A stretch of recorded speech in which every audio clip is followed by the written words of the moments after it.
This video is sponsored by TrueFire. Over 2 million guitar players worldwide improve their playing using TrueFire's online lesson systems. Learn, practice, and play with TrueFire.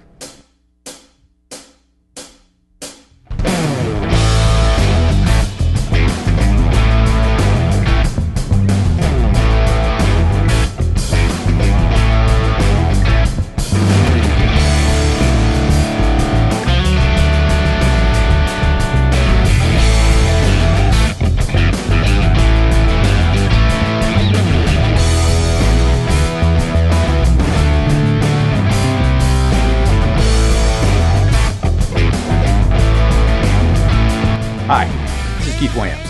Welcome to 5-Watt World, where we're interested in helping you get the most music from the least gear. I've always said that there are 4 categories of people that buy guitars. Guys that play at home, gigging musicians, record producers, and rock stars. As we go through the history of Jimmy Page's guitars, you're going to see that Page was actually that final multiple choice answer of E, all of the above, and his choices in guitars grew out of each of those roles in his musical life. It's an understatement to say that Jimmy Page is not a model member of 5-Watt World. He still owns nearly every guitar he's ever bought, well, save for the ones that were stolen when he was out on tour, and even those he's managed to replace. Heck, he's even filled in the gaps buying a version of a guitar that he'd borrowed for a recording session, like the Gibson J200 he used on the first Led Zeppelin record. And yes, like the rest of us, early on he had to trade away some guitars to get the next one. But again, over time, he often doubled back and bought one of those too. But far be it from me to imply in any way what is enough for someone else, and I think we'd all agree that Page's search for tone has benefited everyone that came after him. Page kept everything, the guitars, amps, pedals, and even the clothes he wore on tour, and now we're blessed by the fact that he's decided to pull it all together into a book in 2020, Jimmy Page, the Anthology. Here, I only have room to go through the guitars. There are a lot of guitars to cover. So if you want to know the history of the guitars of one of the greatest rock guitarists that's ever lived, stay tuned, because this is the short history of the guitars of Jimmy Page. If you enjoy our videos, take a minute to subscribe and hit the bell icon to be notified when we put out a new video. If you've already subscribed but want to be a bigger part of 5-Watt World, join us on Patreon with the Friends of 5-Watt and get early access to videos and members-only live streams. There's 3 levels to make it easy for you to join. Or hit the store to grab a t-shirt, hoodie, or the Stomp preset pack, or simply throw something in the tip jar if you're overcome with goodwill after watching the video. And thanks in advance. You guys are the 5-Watt World. I just make the videos. When he was still a boy, James Patrick Page moved to a new house in Epsom, a little town southwest of London. In a dusty corner, the previous owners had left a guitar. A friend showed him a few chords, and the magic of making music took hold. He next prevailed upon his parents to buy him a 1958 Hofner President model that he'd put a clip-on pickup on to electrify it. He'd end up building himself a rudimentary amplifier to further mimic his heroes. With that guitar, Page started playing in a skiffle band, and he wanted to move to a solid body guitar. Though his parents really didn't understand this need, they helped him buy a 1959 Grazioso Futurama, a solid body that roughly mimics a Strat in that it has 3 pickups, a double cutaway design, and a rudimentary tremolo. He traded his Hofner towards the guitar, and his parents co-signed for him to buy the guitar on an installment plan. The Futurama was a common first solid body guitar for guys to have before they could swing a real Stratocaster. It's actually the same make and model of guitar that George Harrison had on the first round of dates in Liverpool and even over in Hamburg. Page played that guitar in multiple bands in the Epsom area, and it was all of that work that helped him to buy his first Fender Stratocaster. He'd bought his first Hofner and the Futurama at Bell Accordion, and this is where he was able to buy the Strat in 1960, a Sunburst, with the then standard rosewood fingerboard. Swept away by the playing of Chet Atkins, he next traded for a Gretsch 6120. Page wanted to learn to play Chet's fingerstyle, and Duane Eddy was influencing all the players as well around that time. According to Page, all the bands covered at least one of Eddy's instrumentals in their set. To get the Gretsch, he had to drive up to London, and he traded off the Strat to make the deal. During this time, he was playing with Neil Christian and the Crusaders. He also owned a Harmony Stratotone solid body that he had set up for playing slide for when they played the Elmore James hit, Dust My Broom. After high school, Page enrolled at art school, but kept playing. It was while playing a regular gig on Thursday nights at the Marquee Club on Oxford Street that he was approached about doing some session work. and this allowed him to come up with the money to buy the Black Beauty. By 1962, Page was playing his famous 1960 Les Paul Custom.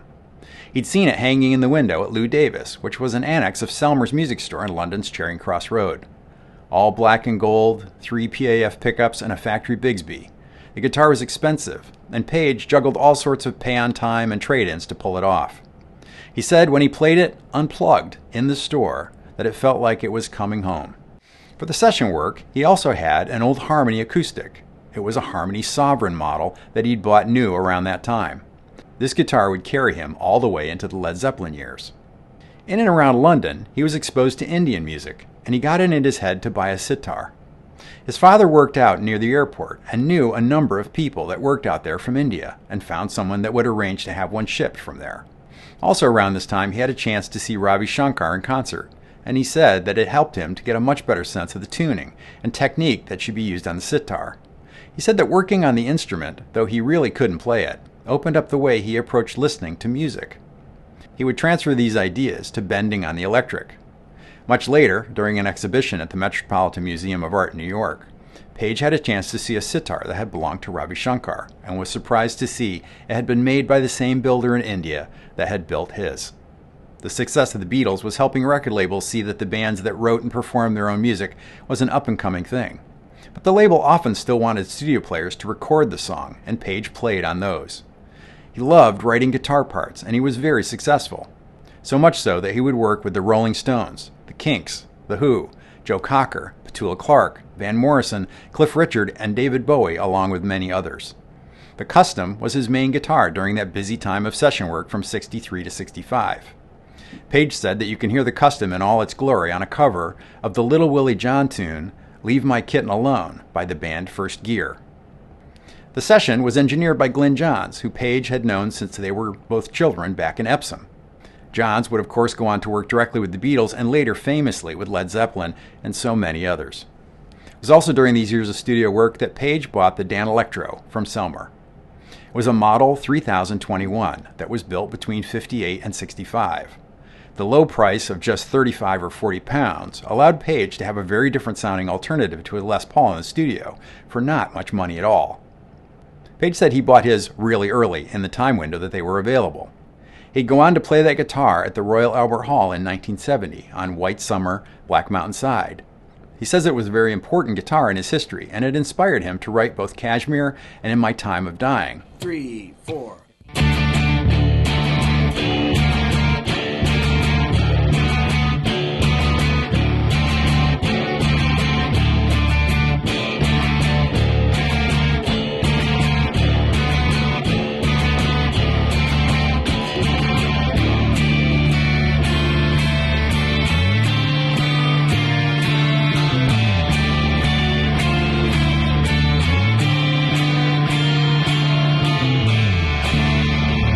In the early days of Led Zeppelin, if he broke a string on his Telecaster, the Dano was his backup guitar.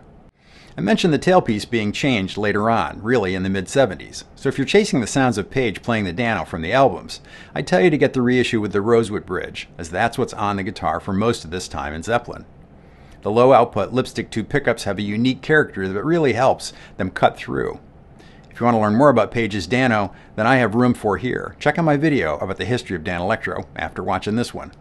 On a trip to the US in 1964, Page had a chance to see Roger McGuinn, and the sound of his Electric 12 haunted Page enough for him to buy a Vox Phantom 12-string electric upon arriving back in England. He used it in the studio on the version of The Bells of Rimney by the band Fifth Avenue that was released in August of 65. By 65, Page was not just playing on sessions, but was also producing, and is listed as the producer on that tune. He'd also used the Vox Phantom 12 when he was with the Yardbirds, and the Vox 12 was part of the bed of 12 strings he would end up using for Stairway to Heaven. Also in the studio years, Page bought a mid-30s Cromwell hollow body guitar. It had a very early Charlie Christian-style bar magnet pickup. Cromwell was a brand built by Gibson during the Depression to make ends meet. Similar to the lower-end Gibson archtops of the 30s, like the L30 and the L50, they had a spruce top, a mahogany body, and a mahogany neck. He bought the guitar from another session guitarist named Judd Proctor. Knowing that Proctor had mostly been a jazz guy, he was interested in the hollow body sound and bought it. With the studio work, and after a second trip to Los Angeles, Page was doing well enough as a producer-session guitarist that he started collecting guitars to have different colors available for projects. Page extended his love of 12 strings by buying in '65 another Harmony acoustic, this time a used 12-string H1270 model. But it was the next electric 12 string that he would buy that year that would eventually be burned into the rock and roll group consciousness of multiple generations, the 1966 Fender Electric 12 that he would play on Stairway to Heaven. 1, 2, 3.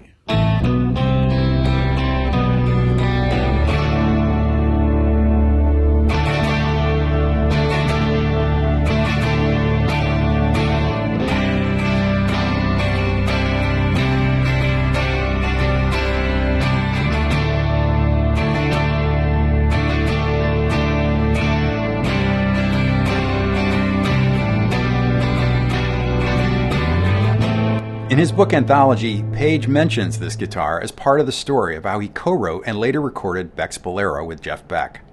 The Yardbirds manager was keen to have each member of the band cut a solo single, and Page suggested to Beck that he do a bolero. Page would play on the session, and he used the Fender 12-string. As it happens, the tune wouldn't end up being released until many years later. As a great bookend to end the story, you can see Page playing the 12 at the Rock and Roll Hall of Fame induction ceremony for Beck, here. Enmeshed in the London music scene, Page was starting to see lots of young Brits trying to emulate their blues heroes, and in particular, the slide playing of Elmore James. But on a session for a movie soundtrack, Brian Jones, one of the co-founders of the Rolling Stones, was using a mellow bar guitar to make special effects like ricochets and gunshots. The guitar looked like the love child of a lap steel and a Mosrite and was designed to be played standing. Page bought his new mellow bar around 1968. Page would be asked to join the Yardbirds to replace bassist Paul Samuel Smith. This explains why he's playing bass at the first gig with the band at the Marquee Club in London. Soon afterward, Page would join Beck on guitars until Jeff Beck too left the band, leaving Page as the lead guitar voice. It was in that configuration that the band released their final album, 1967's Little Games. In the Yardbirds, Page's main guitar would be Beck's original '59 Telecaster. The band's manager had been able to get them a big advance from EMI, and ever the motorhead, Beck used the money to buy a Corvette, and he gave the 1959 Telecaster to Page. Page began using it in the Yardbirds in the summer of '66. Page was fascinated by fashion, and even in these early years was very keen on his image in the band. To this end, he famously added mirrors to the top. Mirrors were a big thing in fashion in the '60s. He kept adding bits, including a reflective pickguard, which was reflective material underneath a clear plastic pickguard. The guard was custom made and extended longer under the bridge to reflect even more light. But the mirror guitar was about to evolve into the Dragoncaster. You can see Jimmy playing it in this clip from French TV from 1967, playing the original version of Dazed and Confused. Page's telly is already sporting the dragon painting. Page was home one evening, and looking at the grain on the guitar, it reminded him of a dragon, and he started to paint along those lines on the grain. He finished the painting that very evening, using poster paint that he had at home. In that guise, the Dragoncaster took him from the last Yardbirds record into Led Zeppelin. The dragon symbolism would roll into his costumes and astrological symbols with Zeppelin. So though it all started back in '67, we'd most famously see it on tour with Zeppelin between '73 and '77. In particular, the clothes he wore during the 1973 filming of The Song Remains the Same. I only mentioned Fender's recreation of the Dragoncaster because the process shed some light on the original specs of the guitar. In 2019, Fender decided to do the custom shop run of Mirror and Dragoncaster guitars. Jimmy invited the builder out to his house to spec out the original guitar and take all the necessary measurements. When Fender took the Telecaster apart, they realized that though Page had always referred to it as a '59, the neck is actually stamped as February '58, making it one of the earliest rosewood board guitars.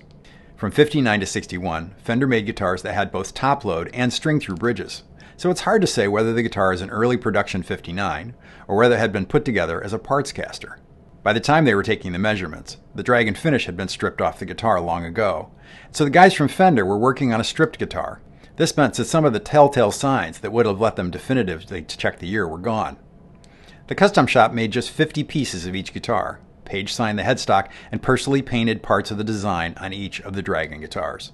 I've partnered with TrueFire because I've used them for over a decade, and my playing always improves when I put in the time on their lessons. Whether you're a beginner intermediate, or professional of a player, TrueFire has lessons to inspire and advance your playing.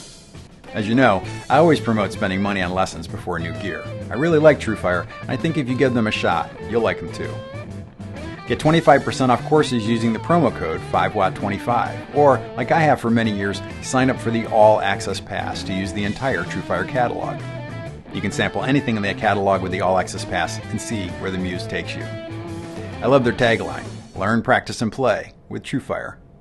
Of course, we all know that the Dragoncaster was the main electric on the first Led Zeppelin record. The fact that Page later performed those tunes on his Les Paul is all that's muddied the internet forum experts on whether that's the case, I think. But the acoustics on the record included a Gibson J200 that was not actually owned by Page. It was owned by his friend Mickey Most. It was a mid-60s model with the Tune-O-Matic bridge set into the 60s style's mustache bridge on the top. This was the acoustic used on Babe, I'm Gonna Leave You, Your Time Is Gonna Come, and Black Mountain Side. Along with the bridge feeling like his Les Paul Custom, he said that the neck felt very much like his Les Pauls as well. When he went back to ask Mickey if he could borrow it for the second album, his friend was a little less interested in lending it again. Page would eventually own a modern reissued J200 built in the late 90s. While touring to support Led Zeppelin I in the States, Joe Walsh came to the gig at the Fillmore East. He came backstage and brought Jimmy a guitar saying, "You gotta have this guitar." To which Jimmy replied, "Well, I don't need it, Joe. I've already got a Les Paul Custom." But touring the venues they were playing, he'd started having trouble with the single coils on the Telecaster squealing, as he put it, when turned way up. He had to start thinking about where he could stand on stage to control the amount of feedback he was wrestling with from the telly. He knew that the higher output of the humbucking pickups on a Les Paul might be just what he needed, and to bring that under control. Thinking of all this, Joe's opinion prevailed, and Page bought the 1959 Sunburst Les Paul that would become his number one. It's so ironic that he was hesitant to buy the guitar at first because it would become perhaps the most well-known example of a rock guitar in history.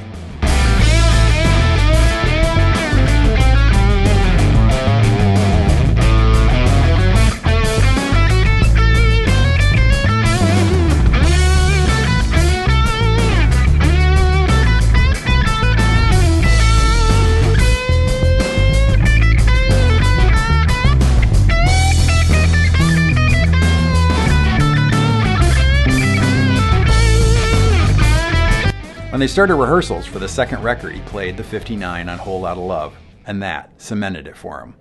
He knew that it was going to be the Les Paul from then on.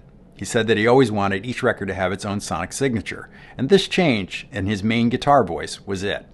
In early photos of number one, you'll see it with the bridge cover still on the bridge pickup, but later, as many players did in the late 60s, after Clapton recorded the Beato record with the covers off his pickups, others pulled the covers off their pickups as well to get a little more brightness, a little more edge. To learn all about the magic of the late 50s Sunburst Les Pauls, see my video, The 58 to 60s Les Pauls. Page would play their most important gig of their early career at the Royal Albert Hall in London on his birthday, the 9th of January 1970. He was just 26 years old. The show was filmed and the band's family was there. He was playing number one, having settled into using the guitar on the recent tour of the United States. Page is famous for putting the selector in the middle position and blending the volume of both pickups to get all the sounds he'd used on the records. Always a producer, he would teach the world all the sounds that you can get out of a Les Paul style guitar. Later, when touring for Zeppelin IV in Australia, the bridge pickup on number one started to fail.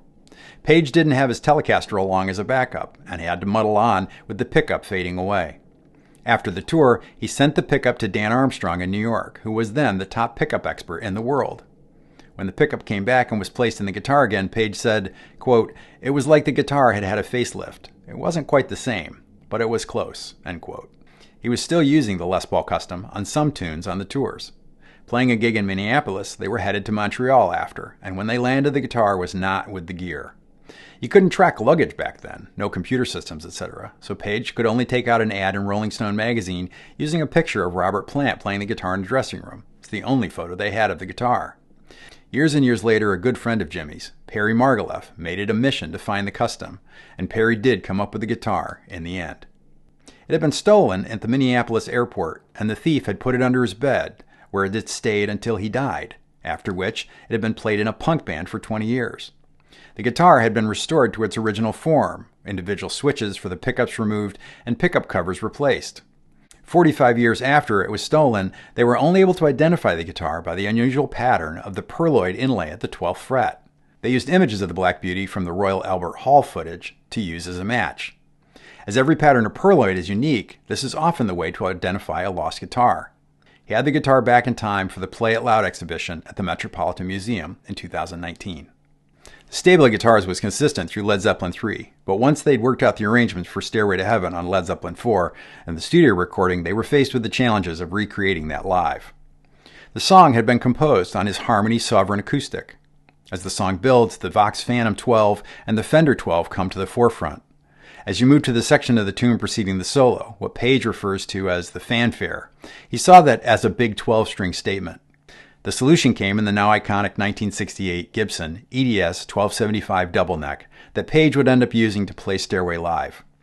Not surprisingly, when there's a picture of Jimmy holding this guitar before a show, he always seems to be tuning it. The first time Stairway was played was live in Belfast in 1971 before the record was even released. The pickup covers were removed on the 6-string neck, where Page would of course play the solo to Stairway, one of the most iconic solos of all time.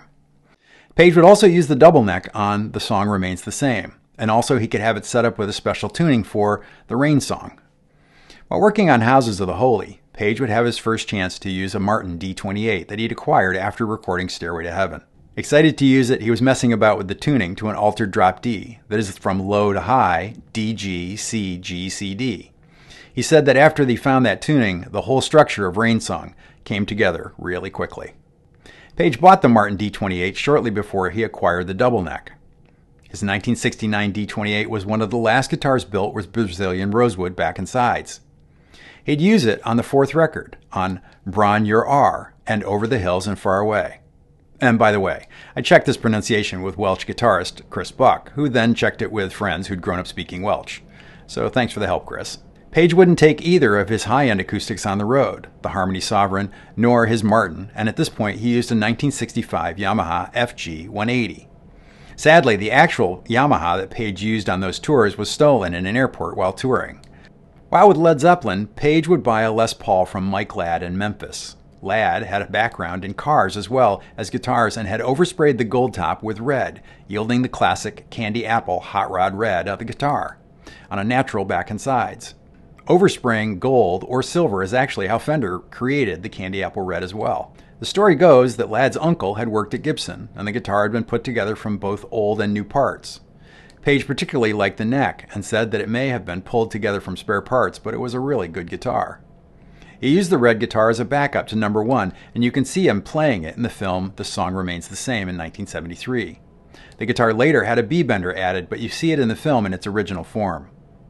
The red guitar is considered either a 69 or a 70 deluxe model, but with full-size humbucking pickups installed. By 73, Zeppelin had become a stadium band, selling out crowds of 50,000 or more wherever they went. While in New York for the Madison Square Garden show, Page was approached by someone looking to sell another 59 Les Paul. Page really liked the guitar and decided to buy it, what would become his number 2. They were staying at the Drake Hotel, and when they went downstairs to get the cash to buy the guitar, they found that the cash they'd put in the safe had been stolen. Though the burst tops of the two guitars are similar in color, number 2's bridge pickup has a double white bobbins on the uncovered pickup, whereas number 1 has double black bobbins. So you can tell the two guitars apart at a glance. I turned to my friend Dave Honorato for some inside scoop on Page's gear. Dave was friends with Greg Curbo, who was Page's guitar tech from the mid-70s on. Curbo is the guy that put the badass wrap tailpiece on the Dan Electro in the mid-70s. And at Page's request, Curbo had installed mini switches under the pickguard of number 2, and had push-pull pots that would put the guitars out of phase on the guitar as well. Dave also reminded me that Page played an acoustic guitar, a 68 Vox Echo Italian-built acoustic 6-string on Ramble On in the studio that isn't mentioned in the Anthology book at all. Dave and Rick Beato went on a search for one to recreate the unique tone for Rick's video. The guitar has a bolt-on neck, giving it a very unique sound. It has an adjustable bridge, a feature that was common in the mid-60s. It was the same kind of bridge as on the 60s Gibson J200 that Page had borrowed. Rick said that it gives the guitar a tone that's somewhere between an acoustic and electric.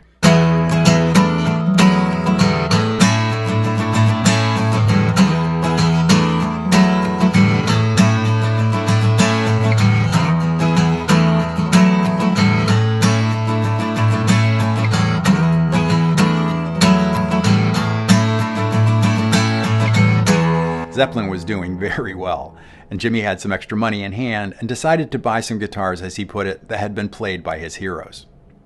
He bought a 1956 Stratocaster because of his love of Buddy Holly's music. Later on, he'd buy himself a 1956 Gibson ES5 Switchmaster like the one that Carl Perkins had used on the Sun Sessions, with 3 P90 pickups, volume and tone for each pickup, and a selector switch on the cutaway.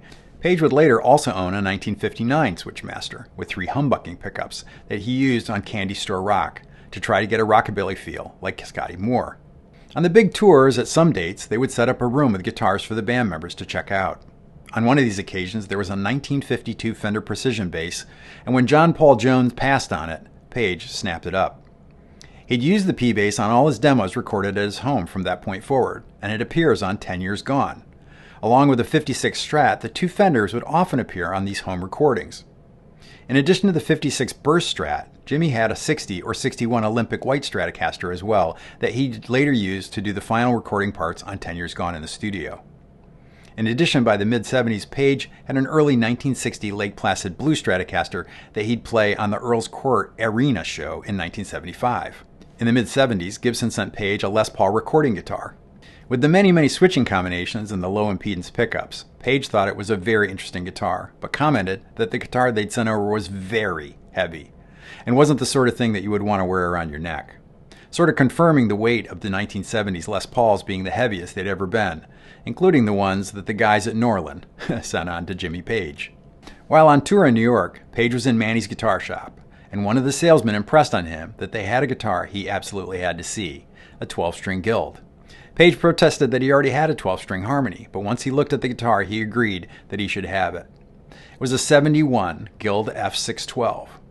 The guitar is used on Over the Hills and Far Away. In a story we're becoming familiar with, the guitar was stolen, but Page was able to replace it later on. Fascinated by the sounds that Clarence White was getting with the Byrds, he went looking for a Telecaster with a Parsons B-bender on it. He found an early 50s guitar that had been refinished in a nondescript brown. He'd later changed the neck to one with a rosewood board. Early in '77, Page made a special trip down to LA to get one of the first Roland guitar synthesizers, the GR500. Page loved synthesizers and keyboards, owning an early Mellotron, for example. So it's no surprise that he'd enjoy the guitar synths coming out in the late 70s. In the late 70s, Gibson sent Page an RD Artist model in natural maple that he'd use on Misty Mountain Hop live at Nebworth. With the hot pickups it had, according to Page, it had a big, fat sound. The unexpected death of drummer John Bonham in 1980 would be the end of Led Zeppelin. They officially announced the end of the band in a press release on December 4th, 1980, shortly after Bonham's passing.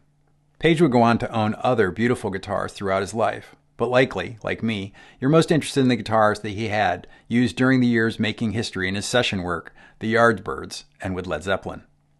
I think it's wonderful that in his mid-70s, he's still as excited about music as ever. He took the time to pull all of this together in his book. It's an amazing read and a guide for what it takes, at least in gear, to become a part of rock history. If I missed your favorite part of the story of Jimmy Page's guitars, please put it in the comments for everyone to enjoy. I know from experience that I can count on you. First, I need to thank my good friend Jeff McErlain for his Page-esque playing examples with a Telecaster and a Les Paul.